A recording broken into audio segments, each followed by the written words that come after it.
I want you to think about these 6 things beyond the tools for your portfolio. Here's what I tell people in just a real simple way. 1, show us your best work. Don't show us your favorite work. Your favorite work might not be your best work because we have emotional attachment. And I know it sounds strange, but the more portfolio reviews I do, the more I see this now, that people somehow have a favorite. I did a drawing, a copy of something or whatever, and they show it to me, and it's actually not their strongest thing. Composition is everything. It's really important.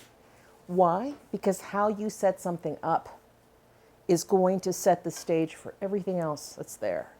Even if your drawing skills or your photo skills, maybe they're not the best. But boy, if your composition is good, okay? This, I cannot stress this enough. Fill the page.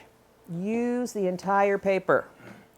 If it's in a sketchbook or you're doing a simple sketch of a life drawing, a piece of furniture that you're drawing, a character, what have you, it's not bad to do that. And I will talk today about a very simple way to create some distance with that. But don't have, a superhero floating in space.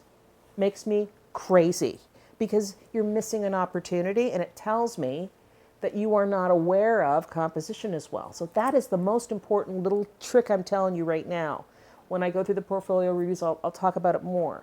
But if you're doing in your sketchbook and you have a character, if you just put a simple line at the back, like the corner of a wall, that sort of has a perspective, just a line, that already makes a huge difference in terms of what you're communicating to us.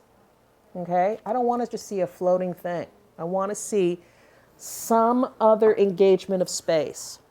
We want to see those skills. Nobody is expecting you to be perfect before you come to school to study art. But we are looking for a commitment, an understanding, and an investigation of a lot of the things that we're talking about today. We want to know what skills you have. When I look at a portfolio, I say, oh yeah, okay, they're exploring perspective. Okay, they still have some issues with it, but they're exploring it. Got good value here. I see good light and dark value. Oh, maybe could do a little bit more with this, but they're exploring that. Oh, they got perspective? Excellent. Because what you're doing is you're communicating with us in a nonverbal way. You're showing us, just like if you were to tell us what you want to do or can do, you're doing that with the work that you're doing. This I actually got from a student of mine who said that this was something that helped them tremendously. And that is, get opinions on not your best piece, the worst piece in your portfolio. Now, I know it's kind of hard. Nobody likes to sort of say, hey, can you pick out my worst thing? I know it's not necessarily the most pleasant, but it's very easy to have somebody just say, you know what, it's this one, this one, and then ask them why. Why is it not so good? Somebody else might say something else. It doesn't mean that you have to remove it. It just means that when you get something better, you take that one out and you put a better one in. Okay, so you kind of know the weakest link in the chain.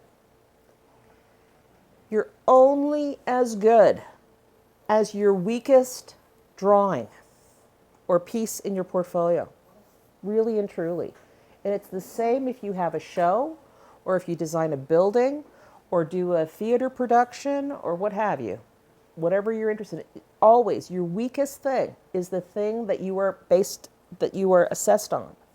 So you always want to pay attention to that one that feels like it's the runt, the one that doesn't feel 100%.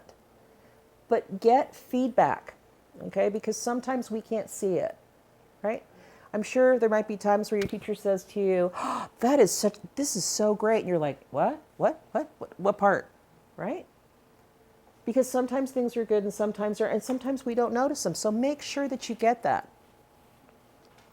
And the last thing is, you don't know me, I don't know you.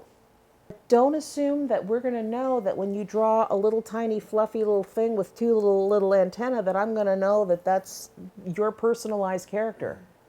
I don't know that. And if it doesn't have anything around it, and it doesn't have any color, and it's not a sketch, I'm like, what is this? Making a good portfolio, really and truly, is just total common sense. Total common sense. If it doesn't feel right, it's not right.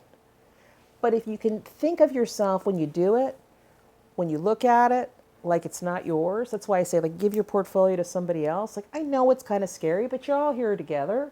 So just go, hey, you know what? Can you look at my portfolio and tell me? And you say, oh, this sucks. That's my favorite one. Believe me, a lot of times the favorite one that you like is the one that sucks the most. Tell me why. I'm here. Tell me. I want to know. Why is it that the one that you love the most is the one that sucks? Because you're emotionally attached to it in a different way.